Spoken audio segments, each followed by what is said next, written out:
All right, Colin, I'm pumped to have this conversation, man, because you are the man when it comes to selling anything from stage, whether it's a physical stage, virtual stage. And I remember when I connected with you in the Wellspring Mastermind probably a year and a half ago for the first time. That's like what the rumors were around the group. Like, you got to, if you want to sell anything to people in like a large group, like talk to Colin. I'm like, who's this Colin? I didn't know your stuff at the time.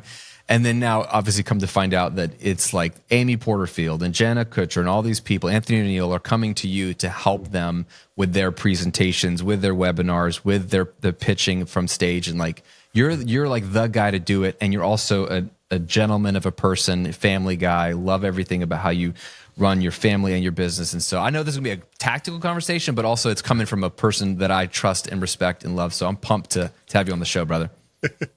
Oh, great, mate. It's a pleasure to be here. And always being in your presence is a pleasure, brother. So I'm excited to help out your audience and to have a good conversation about this. Yeah, man. Well, let's start it off. Like you're in the space that I'm in a lot of ways, but you've really kind of narrowed it down to like how to do these presentations that convert. So like, how did you become and kind of narrow and niche down into that sell from stage type guy? I mean, you got a program, Sell from Stage Academy. Like this is what people come to you for. And I know you were doing some of this work and you really focused, but like maybe walk us through, how did you fall into it? How did you get good at it? And why is it the thing that you love to teach? Yeah, I think for me, I mean, when I first started in the coaching industry, I started as a life coach. And I really enjoyed life coaching and so forth. And then I started getting into speaking and loved speaking. And I was speaking about some general topics like human performance and productivity and personal development, really enjoying that. And so I started to build my business, and my goal was to get paid to speak. So, you know, everything I'd seen out there was get paid to speak, get paid $5,000, $10,000. Like imagine earning $10,000 to speak for 1 hour. And that was like the goal. And so I eventually kind of built up a speaking business where I was getting paid, you know, $5,000 to $10,000 to speak on a stage for an hour at conferences. This was mainly when I was in Australia at the time, early on in my career. And I remember it was coming up to an event, and I was asked to speak on productivity. And at the time, for that specific month, I didn't have many bookings. And so I kind of said to the event organizer, because they were like umming and ahhing whether they were going to bring on a speaker and pay the fee and all that sort of stuff. And I said, look, I can do it. I'll do a discount for you. Right? There you go. I throw in the discount. I'll discount my fee. And I think I charged them like $3,000.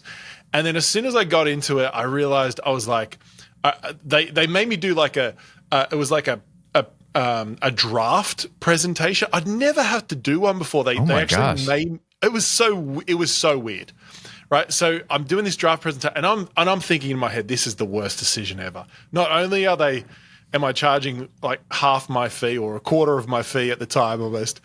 But they're making me do a draft presentations, and I'm like, this is just the worst. And what happened was I was coming into this event, and I had this thought, and it was I literally just built an online course. It was my first online course I ever built. In fact, I remember watching Brennan Burchard. He came to Sydney at the time, and he did a whole presentation, and he talked about building online courses, and that just really inspired me. I think his was called the Expert Academy. So I called mine the Productivity Academy at the time. This was right. I was teaching productivity. Oh, yeah. So I just kind of modeled him, and I'm like, okay, I'm going to do productivity. So I'm heading into this speech, and I had this thought. I was like, what if I went to the event organizer, had a conversation with him about the fact that the speech I'm talking about really aligns with my online course, and maybe we could work out, I don't know, like an agreement where I just kind of do a soft offer on the stage and about the online course. It was like $1,000 online course. And so we worked out like a split. I think it was like 60-40 or something like that. I got 60, he got 40. And I remember I got on stage, I did my 30-minute presentation. And by the way, so he was all about it. He thought, that sounds great. Let's do it. Let's give it a go. And I remember I did my 30-minute presentation, and he got up at the end, and we did what I now call a conversational close, which is basically where the event organizer comes up and, basically does a little interview and then leads you into the conversation of like, what's the next step for the audience? And then they kind of really just get behind it. And it's almost like they pitch it for you. Wow. And you just like talk about the next step. It's a really soft way of doing an offer and beautiful like collaboration close. And we made the offer, and I remember sitting down after the presentation, and I felt like, the presentation went great, like it was fun. And then my phone started buzzing, and I could feel it vibrating in my pocket. And I remember pulling it out of my phone and looking at my phone, and, there was like 6 or 7 Stripe notifications already on my phone. Yes. And I'm like, oh my gosh, that's like $6,000. And then there was like more Stripe notification, and then they just kept on. I'm sure you've woken up in the morning when you used to have I don't have them on my front cover anymore, but no, I don't have any of those anymore. Like, but I was addicted. Like, am I going to get a sale today? Like, I wanted to know, Same, right? So this was like early days. I had it on the front page. I wanted to know what notifications were coming in from Stripe. Yeah. And I remember they just kept coming in. Like almost every minute they kept coming in, and within about 24 hours, we'd done $94,000 in sales. Wow. From a 30-minute presentation that I got paid $3,000 for. Your discounted presentation. My discounted presentation. And for me, I remember reflecting on it, and I went to the event organizer. We had a conversation about it. He loved it. Absolutely loved it. He was like, this was so amazing. He ended up bringing me back. In fact, they became a client of mine for about 8 years, and then they literally bought the rights of my online program, and they just pay me a fee every year to sell my program. Like that's how much they loved this productivity program. So that's a whole nother conversation about licensing. But what was cool, this client loved it so much that this continued on, and I basically just modeled this for years with them, and we did millions of dollars in sales through their like millions of dollars. And but it started with this one time where I thought I was looking to be paid to speak, and I realized the real money was made when you speak in a way that sells. And you collaborate with event organizers to make an offer. And so that changed my life. It changed the trajectory of my life. But it wasn't until about 4 years ago that I had a multi-million-dollar expert in a mastermind come up to me and say, Colin, I love that you're teaching, because I was still teaching personal development and productivity at this time. This was like about 5 years ago, right? When I first moved to the US, in those first year or so, I had $1 million expert come up to me, and they were like, Colin, your productivity stuff's great, but I don't want to learn that from you. She was like, I want to learn how you speak on a stage and sell, like how you sell the thing that you do. And that triggered me building a whole methodology around speaking to sell. And I just looked back and I was like, I've been doing this for years. Yeah. I just hadn't been teaching how I was doing it. So that for me was the crux of when it started. I love that story so much for a lot of reasons, but there's like 2 things that stick out. One is, and I was learning this just last year, Pete Vargas was probably the first person that was trying to be like, Graham, I know you want to do more speaking and I know you want to get paid a lot of money, but don't look at the speaker fee, right? Like what else? Like you can make a lot more per speech when, you think about selling. And I was like, oh, that makes sense, connecting to your business. So this is like a conversation loop I've been in, and you've been reinforcing it. I've gone through all of your courses, all your stuff, and it's amazing. And so I'm like, okay, that's an eye opener for if anyone's trying to actually do the speaking thing. But then a lot of people, are doing webinars, and we'll get into those in a little bit. My people are doing a lot more virtual stuff. And so now seeing a webinar as a speech, I never saw that connection. I didn't see it connecting there. So there's something there. But then what you just said at the very end about like, and this is always something I'm trying to think about, is pay attention to what people want from you. Even if it's not the core business you're in. Now, a lot of people might want a lot of different things. It doesn't mean you go build another business for it. But when you've got a multi-million-dollar expert coming to you and saying, I actually am more interested in how you sell what you do, and they're telling you something about what they see in you. And for some of us, it might just be a new offer or a new piece of content we can make or something we hadn't considered. But in your case, it really shifted your entire business, where now you're you're the guy. Like I said, I go to the Wellspring first event and everyone's like, hey, if you need to learn how to sell anything from stage, virtual, physical, Colin's the guy. Like they were branding you for me because that's how in such a short period of time you've been known as that guy. But what if you had never paid attention to that like soft ask of, hey, Colin, this is what I really want you to teach me and sell. Like that could have been like life-changing in a bad way for you if you hadn't said yes to that idea. That's so funny. Well, for me, the lady where was she from? She's from Sweden. And it wasn't a soft ask. She's very direct. She tells me, she's like, Colin, I do not want to learn this from you. I want to learn this from you. So I love her. Yes, I love her. So I'm incredibly grateful for her. But that's so true is so often the thing that you're really called to do is so close to you that you can't see it. Yeah.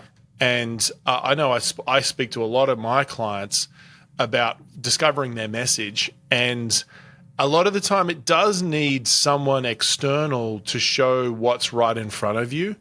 And I mean, that's the power of being in masterminds and programs and all sorts of, I mean, I'm continually, obviously we met in a paid program. I'm continually in programs. And for me, part of that is organically stuff just kind of comes out. If I hadn't invested, I think the mastermind I was in at that time was about 25 grand a year. If I hadn't invested that 25 grand, I would have left literally millions and millions of dollars on the table since I made that shift. And so it's so cool, like how that happens. So yeah. I love that. Great insight. Okay, so dude, one of the things I love about you, maybe you can get into this a little bit.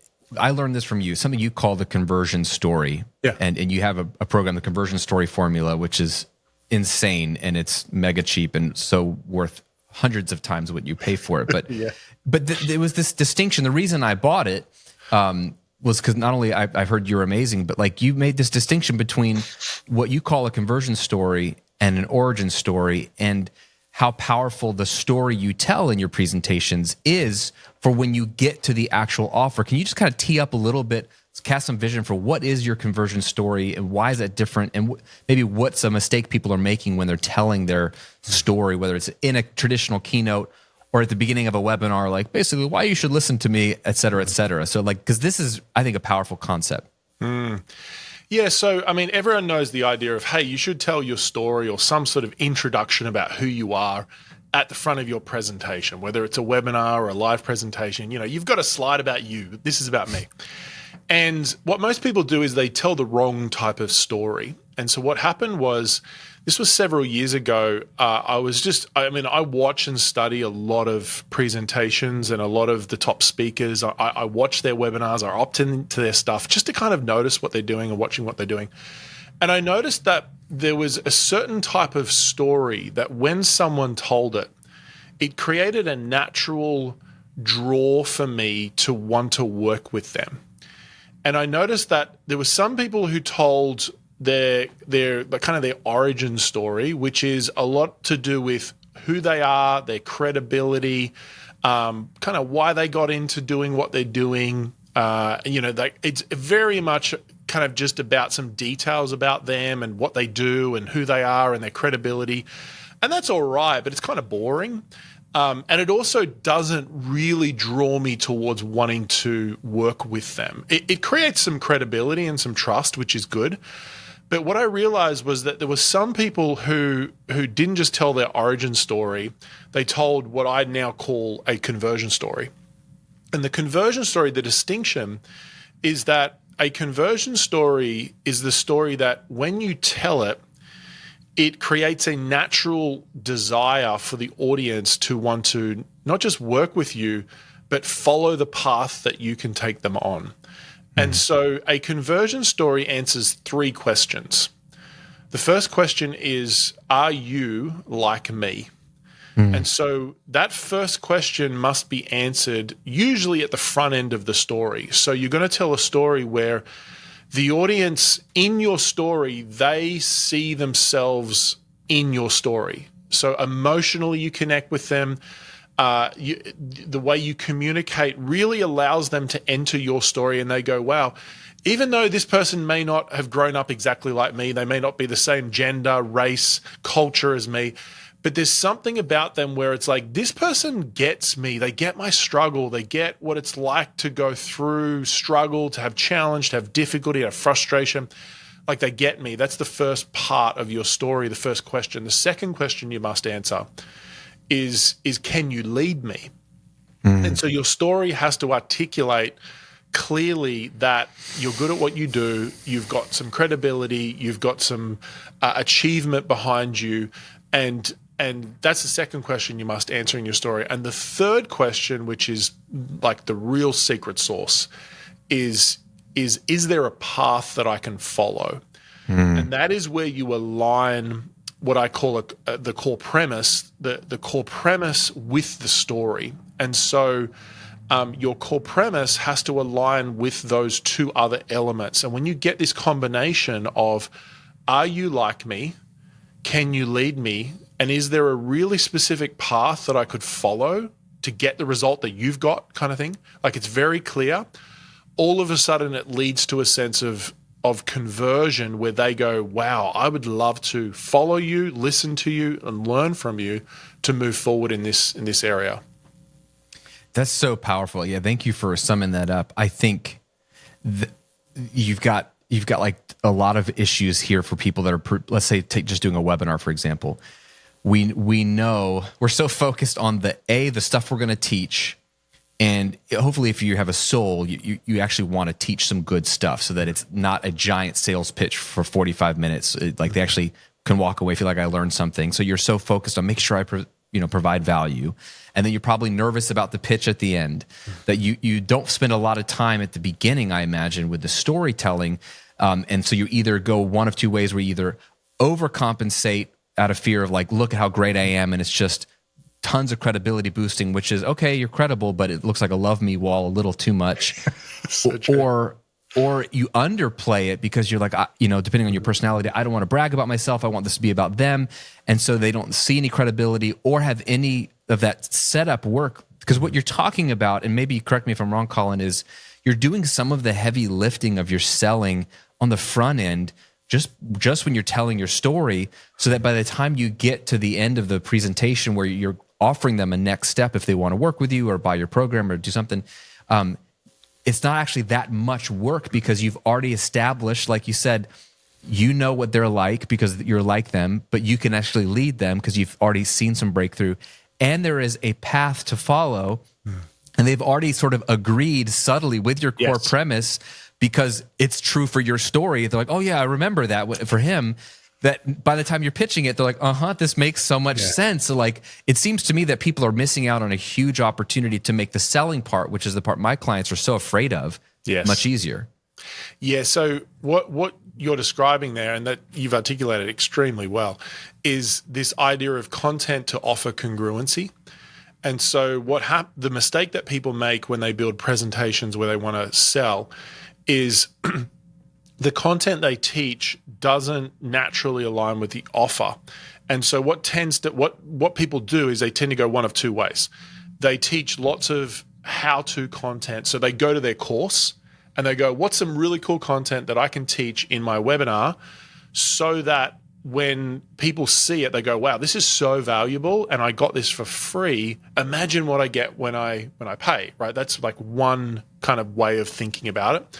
The problem with that way is that 95% of the time, the audience will be very overwhelmed by what you taught and feel like they've got enough already, enough actions that they need to do already to at least give that a go before they even consider joining your program.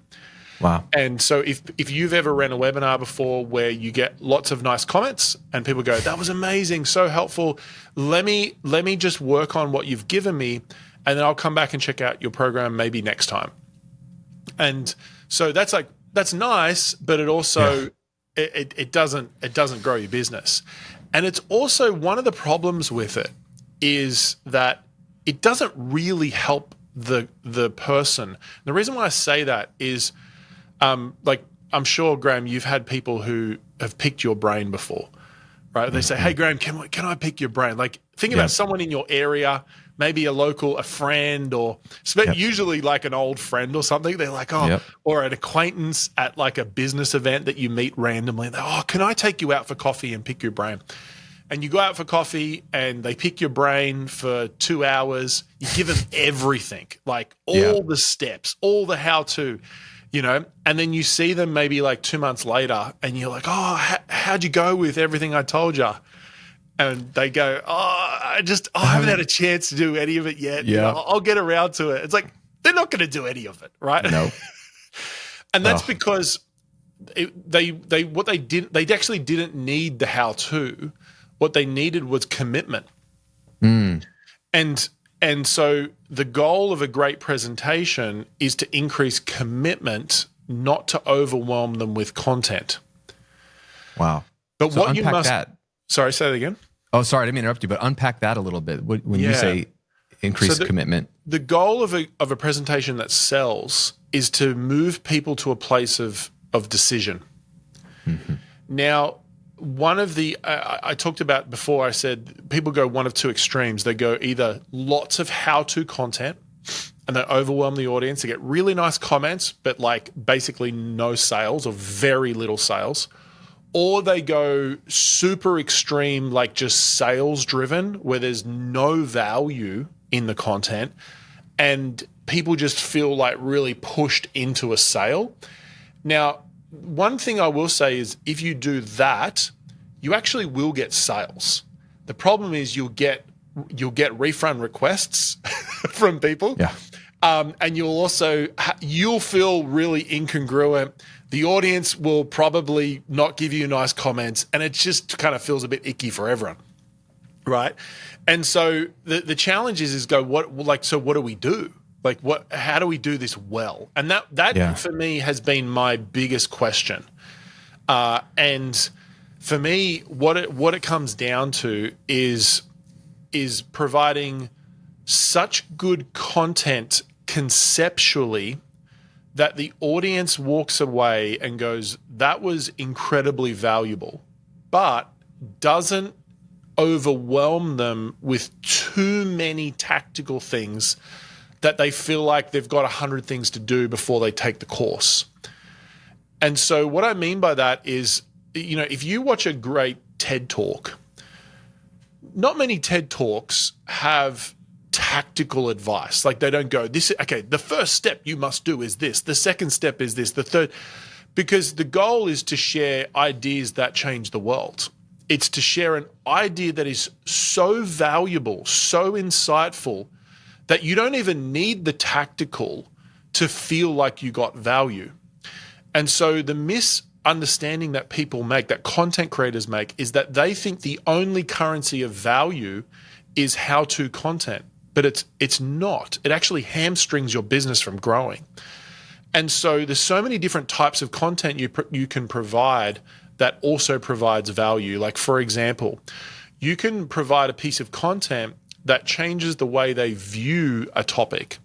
And so that kind of reframe content is really valuable. And so I'll give you an example. So for me, obviously, I teach selling on stage. And a reframe piece of content is that people should see selling as their doorway to serving on the next level.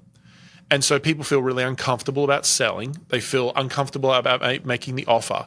But the truth is that without learning to sell effectively, you are not going to change people's lives at the greatest level that you can. And the reason why I know this is, I don't even need to prove this to anyone listening, because if you have a business, I want you to think about, where do you get your biggest transformations from? Is it from the people who follow you on Instagram that get your free content? Do they write to you and say, oh my gosh, you completely transformed my life? Like that post you did the other day changed the trajectory of my entire life. Or do you get those from your clients who have paid money, who are highly committed, gone through your process, and they go, you know what? You actually changed my life. Like the results I got, I couldn't have got without going through your process. Where do you get them from? It's not a trick question. You get them from your clients, right? And what's the difference between a client and someone who follows you on Instagram is their commitment level, and they've paid money. And so what we must realize is that selling is just an inevitable pathway to changing someone's life, because selling is just simply asking someone to increase their commitment to an outcome. Wow.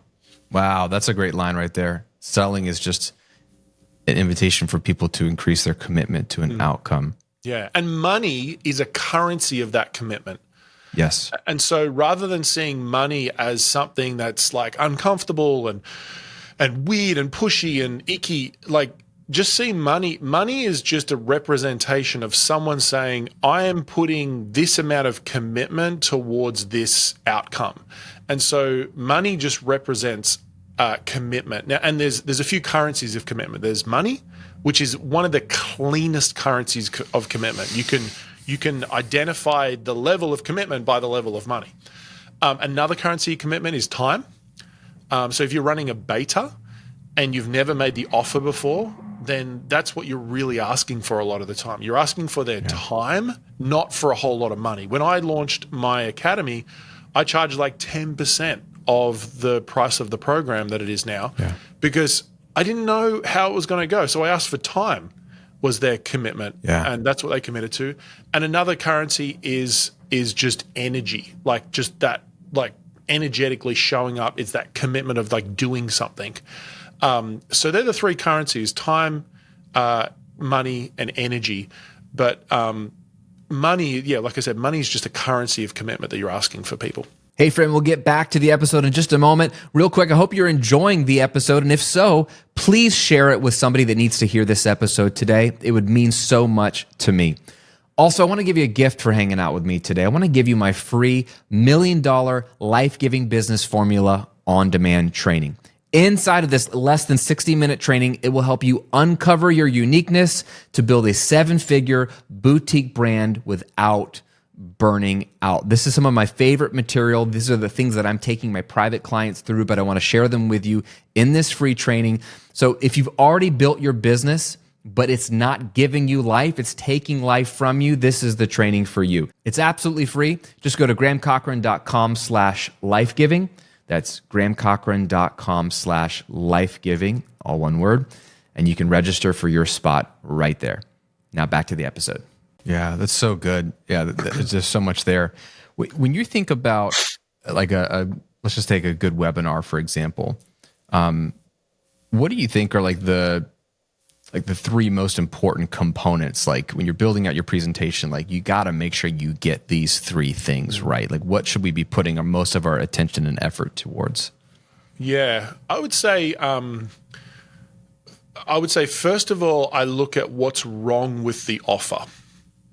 So the first piece, I think the most important thing to look at, and this is what we teach in our Sell From Stage formula, the whole process, is the first thing I look at is what do we need to shift about people's perspective around this offer, so that it's almost, these are like the handbrakes. So everyone comes in with hang-ups about the thing that you help people with. And so let's say you teach people to build online courses. People will have some hang-ups about that. It could be, I'm not technically savvy. It could be, I don't feel like an expert. It could be, I don't know how to create the right type of content for the course. Like these are some different, things that could come up. And so first of all, I look at what is wrong, or what is the hang-ups with the thing you help people with. And so we need to address that. Because if you don't, it's like asking people to put the accelerator on and they've got the handbrake fully up. Wow. The second thing I look at is what's some content we can teach that showcases your expertise. So some useful content, not too practical, but practical enough that people go, wow, I can really see this person knows what they're talking about. And you've got some examples, some case studies, some higher level models and frameworks that can show that people know what you're talking about. And the third piece that I like to look at is how do we show the vehicle of what you do in a unique way or a unique opportunity. And so Russell Brunson always talks about this idea of like you have to present your content as a new opportunity. And I really love that idea because so often people have tried things before. They've like, oh, I've tried this, but like maybe it's weight loss. They're like, I've tried, dieting. I've tried this before. But the greatest marketers present it as a unique or a new opportunity. It's like, I know you've tried this stuff before, but the reason you haven't got a result because you haven't tried it this way. And so there's nothing wrong with you. It's just that you haven't used the right strategy. And for a lot of the time, that can actually be really true. All right, it's not always true, but as a generalization, like that actually is really true, because if you take a different action, you'll get a different result. And so the only way to get a different result is to take a new strategy. And so I think I always look at, how do we present their vehicle, the thing you do? So for me, my vehicle is building high converting presentations. That's my main core vehicle. And then I have a secondary vehicle, which is building stories that sell, right? That's like a smaller vehicle. And then we got a bigger vehicle, which is the presentation itself. But let's say I'm selling presentations. I need to present a presentation as a vehicle in a unique way where the audience would go, wow, I've never seen it like that, or I can see how that could work for me, and I can see how I could get a result with that. So those three elements of what I'm looking at that I think people should focus on is how do I reduce resistance, how do I showcase my expertise, and then how do I present my vehicle in a fresh and new way where people feel like this is a new opportunity for them that they've never done before, so they don't have to take all their stories and their old hang-ups into the next thing. Yeah, that's so good. That's super, super clear. And if people were paying attention, I could feel like in the opening part of this episode and our conversation, your story at the beginning is showcasing your vehicle of, hey, I had this presentation and it surprised you and made this extra $94,000 on a $3,000 thing. So you're kind of embedding that core premise even in your story. It's a little meta moment if people are paying attention. But yeah, I love that. I mean, there's so much here, man. Before we kind of wrap up though, as people are thinking about story, and I know you teach this in the conversion story formula, there's some great exercises there. So people should probably just go through that program. But one of the things I have struggled with, and because in the last year I've been working on more keynote speaking, and so that format, and I've done tons of webinars and stuff, but I'm always trying to get better at those. But even in the keynote format, I'm thinking more about, okay, what's that opening story? And it's something like, there's all these elements. You've talked about some great things that need to be included. I've heard it said like you need to show people that you're both ordinary, I'm like you, and extraordinary. I've solved some problem you haven't solved yet. Like it's that delicate dance. And I'm like, okay, I want to go do the thing, and I'm very comfortable communicating and sharing and teaching and speaking, and I love all that stuff. The charisma side of things that you're really good at too. And we haven't even gotten to that in this episode. I think a lot of that comes naturally for me, and I like that stuff, and I feel like I could lean on that as a strength. The part that has felt like a weakness for me is knowing what stories to tell, what stories in my life are actually going to be interesting to people. And my personality is one that I've always struggled to see how valuable some of my stories are. I'll skip over them, and I remember that is distinctly when the recording revolution, my first business, was taking off, and I was doing a lot of podcasts just because I was one of the biggest, if not the biggest, YouTube channels in that space. And so that was why people would invite me on, and they would want to talk about the how-to stuff, but they were like always asking, how did you get into this?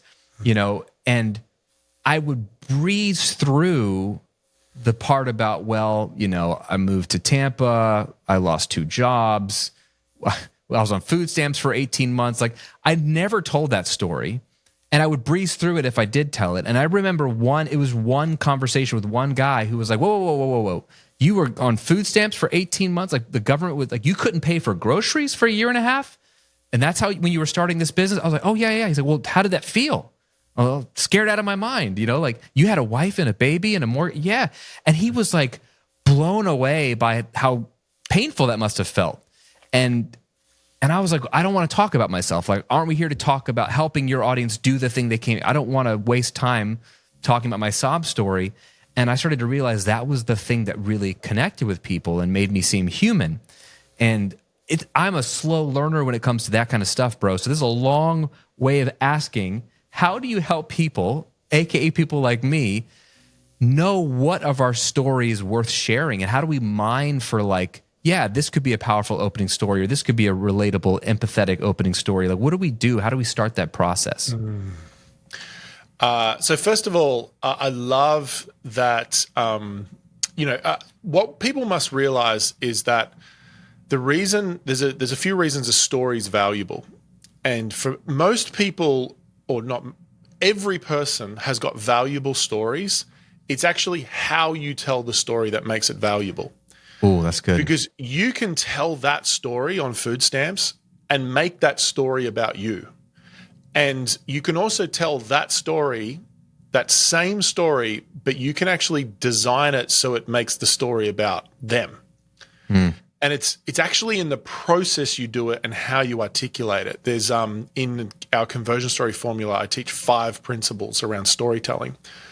And one of the principles is the idea of when you're articulating your story, you share the story externally, what you're experiencing. So for example, you say, I was standing at the checkout at Ralph's. I've got my young wife with me, my newborn child, and I go to swipe my card and it gets rejected. And the checkout person looks at me and says, "Hey, that didn't go through." And I remember looking at my wife and realizing that we literally didn't have enough money to pay for the food that we could feed our child with. And I remember it was at that moment I could feel this sense of disgust in myself. Wow. I could feel this sense of I'm not showing up as the person that I know I can be. And when I thought about the future that I wanted to create for my family, I thought about the vision that I had of building a life that mattered, building a life that gave us freedom. I realized that I wasn't showing up as that person. And I remember it was at that moment, at that checkout, that I made that decision. Now, let me just press pause. Yeah. That story, by the way, that hasn't happened to me. I made up that story, but you could still feel the emotion of it, right? Yeah. Because I was telling your story. But what I did was I told the external story part of it, which was we're at the checkout. I've got my wife next to me. I've got my child. The transaction didn't go through. That's what happened. Then I went into the internal story. And it's actually the internal story that makes the story about the audience. Because they may not have stood at a checkout and had no money left. They may not have experienced that.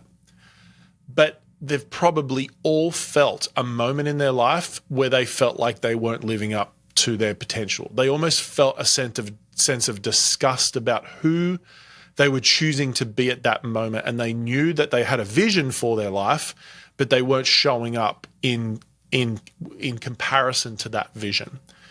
And so one of the strategies in conversion stories is you go external, internal, external, internal. And when you do that, it takes the person on the journey of the story and it makes the story about the audience. It puts the story in your audience, so in yourself. So what happens is they hear your story, but they feel theirs.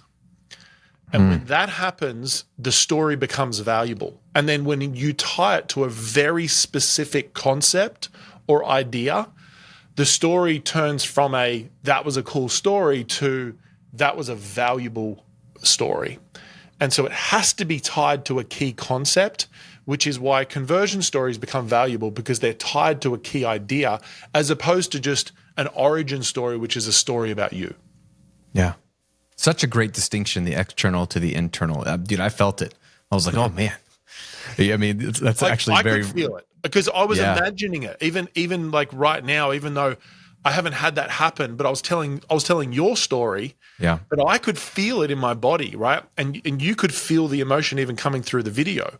And maybe your audience, I hope your audience could feel it, of that emotion, because we can create those emotions when we experience it, both visually, what we see, auditory, what we kind of tell ourselves, and then kinesthetically what we feel. And you do that, and it brings people into the story. That's amazing, man. Hey, one last question before I get to like my final like segment question. I'm just curious, you work with some of the best people in our space that are like doing millions of dollars. Their presentations matter because like maybe it's like one time a year they do a launch, or 2 times a year they reopen this program, and there's a lot on the line and a huge ad spend and a lot of pressure. And these people are your clients are really smart. Like they're really good at what they do, and arguably they're incredible marketers themselves. What do you see? You don't have to name names, of course, but like, what do you see though that their presentations are missing? Like they're already killing it probably. Then they come to you and they want obviously it to be better. What are some of the things that you see that like, oh wow, like she's really struggling with this, or this was the weak spot, or it was 95% good, but we just made this one tweak? And like, how are you helping these people who are already like really skilled in this area? Storytelling is a big one. Because all the people that come to me don't want to feel like they're selling. Yeah. Like they're not a bro marketer. So I'm like the opposite of bro marketers. That's why I love you, man. I love you. I love your ethos. Yeah. I'm the opposite of bro marketers. So all the people who kind of work with me naturally want to feel like they're adding value. They're just storytelling. And then the offer just naturally leads into it. It's just a natural next step. So storytelling is a big part of that, and it's telling the right stories. And, I've, like you mentioned, work with some, like literally the biggest names in the world. And that's a big area that we focus on. And I'll say that, and I'll usually go, okay, no, don't tell that story here, tell this story here, or cut that story in half and tell the front end of that story at the front. And then the second part relates to this point here. So kind of just ordering where the stories go and that sort of stuff. Like even at that level, people still get unsure about like which story should I tell, right? And so, but to be frank, like if you move through even my online courses, you can work that out because it's like I show them how to do it. A lot of these people, like they're not necessarily going through an online course.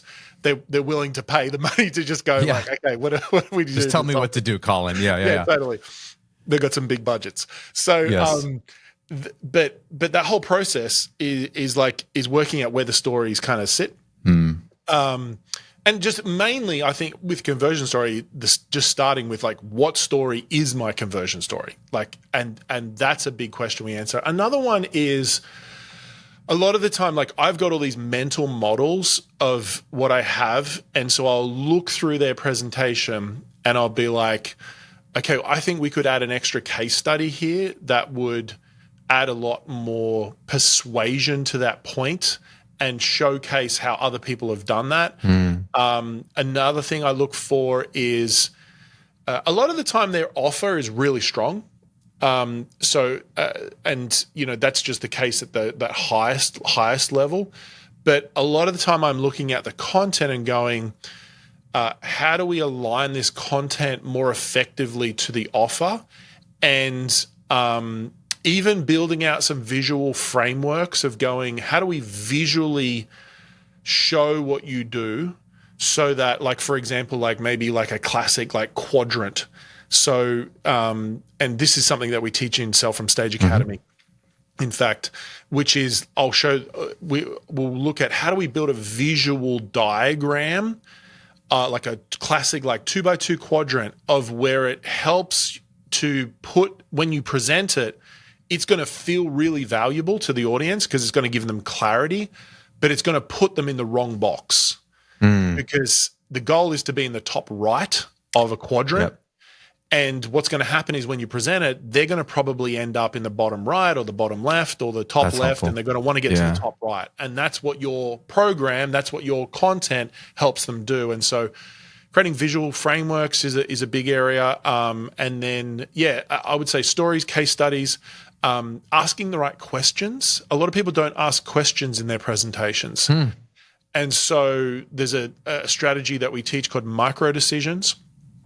And micro decisions is asking a specific type of question for usually most pieces of content that naturally creates a desire for the audience to want to learn more.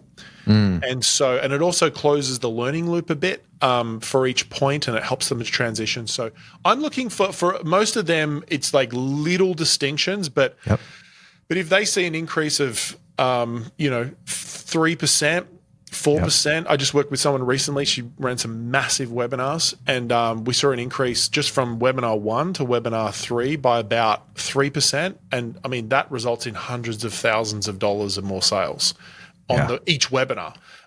So like those little tweaks makes all the difference. And what's cool, the biggest thing, this is what I want everyone to get, is first of all that you actually only need one really good presentation to grow your business.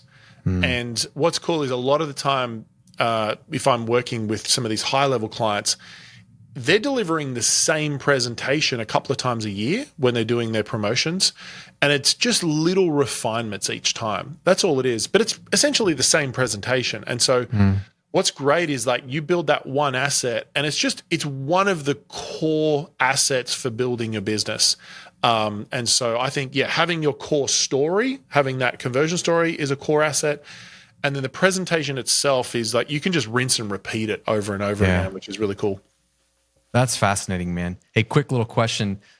These days with attention spans dropping, when it comes to webinars, what's an ideal length that you see? Like when people get on, at what point should you be getting to the pitch? When are people losing themselves? Like I get different takes from different people. What's your take on webinar length in 2024 and beyond? Well, my experience has been if you present it the right way, you can keep attention.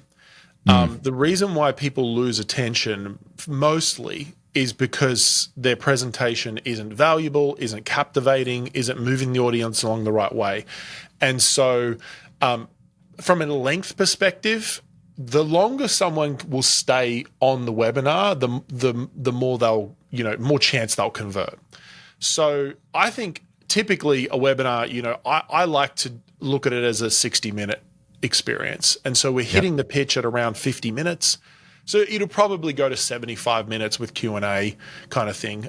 Sometimes my webinars will go to 2 hours with Q&A, but I'll hit the pitch at around 50 minutes kind of thing, transition into the offer around 50 minutes or so.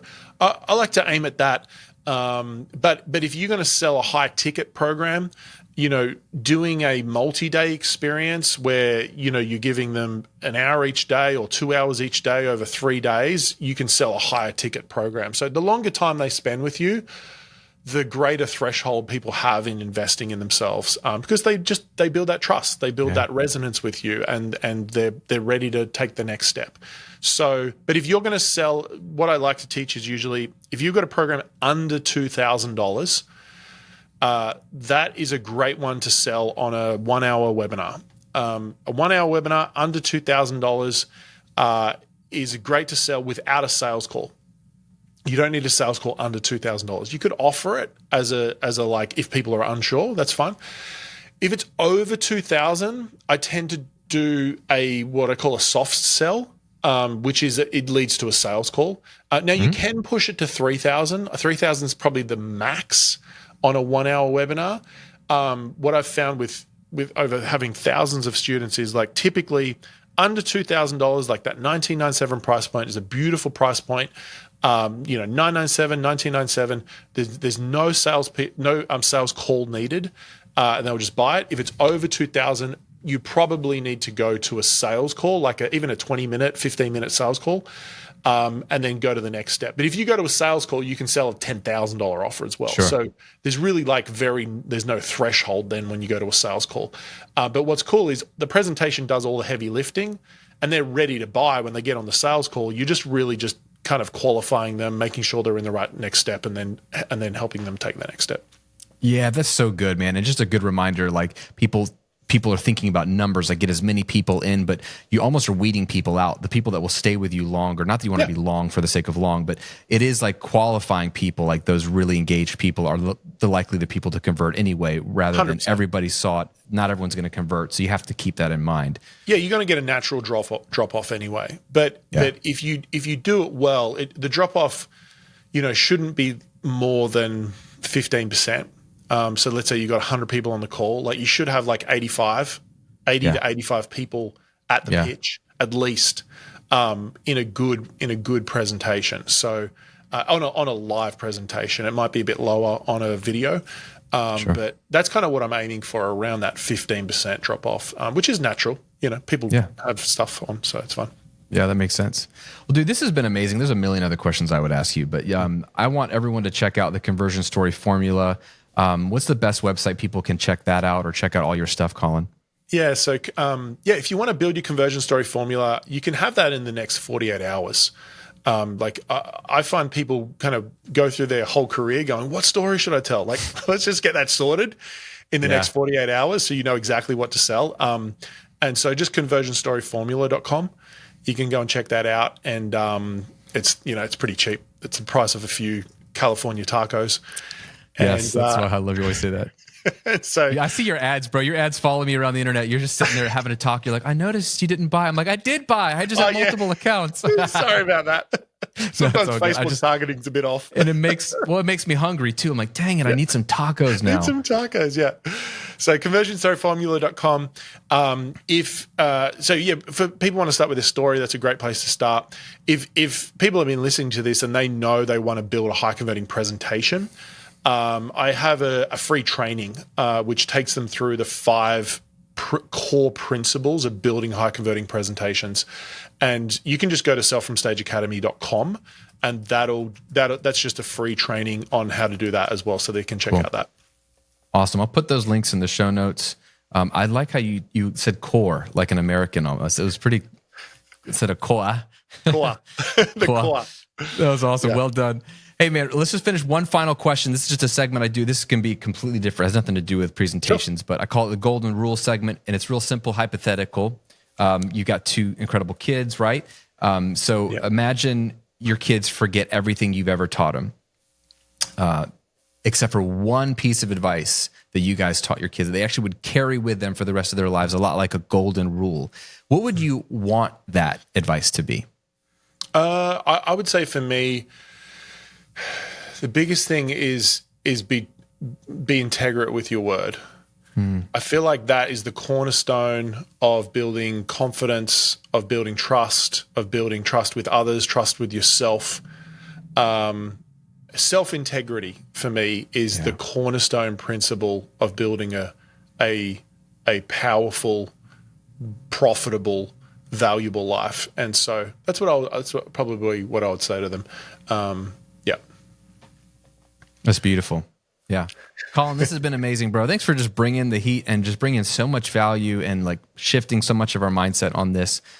You're amazing at what you do, and I really hope everyone checks out your stuff, because everyone needs to learn how to sell, but you're one of those guys that, like you alluded to, you know how to do it and teach people how to do it in a way that's genuine and authentic and actually feels good to do it. So you're the guy I want people to learn from. So I'm grateful for your time, brother. Amazing. Thanks for having me on, Graham. And guys, I love to connect as well. I didn't mention my Instagram. I'm pretty active on Instagram, so just at Colin Boyd. Send me a DM if you got any questions, and love to connect with you guys. Thanks for having me. Perfect. Yeah, man. Good to have you. Talk soon.